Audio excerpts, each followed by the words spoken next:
unahin lang po natin to. Itong no branding na po sa retail ng imported rice, ano po ang inyong pag-aaral dito? Parang mas makakalito yan sa mamimili eh. Kasi normally yung mamimili pagka bumibili siya ng bigas, sasabihin niya gusto ko yung Coco Pandan, yung Dinorado, gusto ko yung ibang klase mga brand. No? Pag tinanggal mo yung brand, paano niya malalaman kung yung binibili niyang Coco Pandan ay Coco Pandan nga, wala nang tatak yung binibili niya.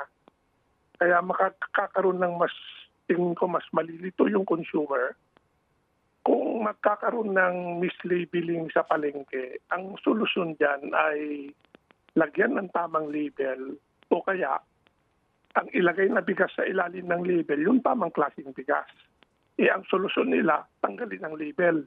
Baka mas makakalito yun.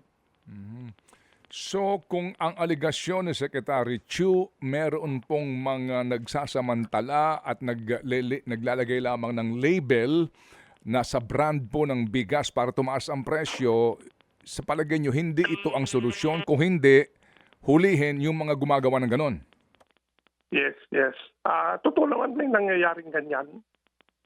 Pero tinitignan ko lang yung bigas kasi araw-araw bumibili yung mamimili.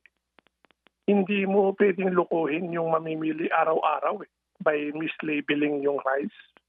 Kasi kung makabili man siya ng isang klaseng bigas na naloko siya, alam nga naman bibili uli siya doon. Hindi na siya bibili, iba na ang bibilihan niya, hindi naman luloko. No? So, the mislabeling sa rice can only go so far.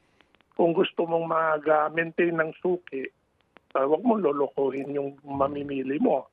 Bigyan mo ng tamang klaseng bigas sa presyo na hinihingi mo. So, I do not see actually yung logic ng pag-aalis ng brand para pababain yung presyo. Parang walang koneksyon eh.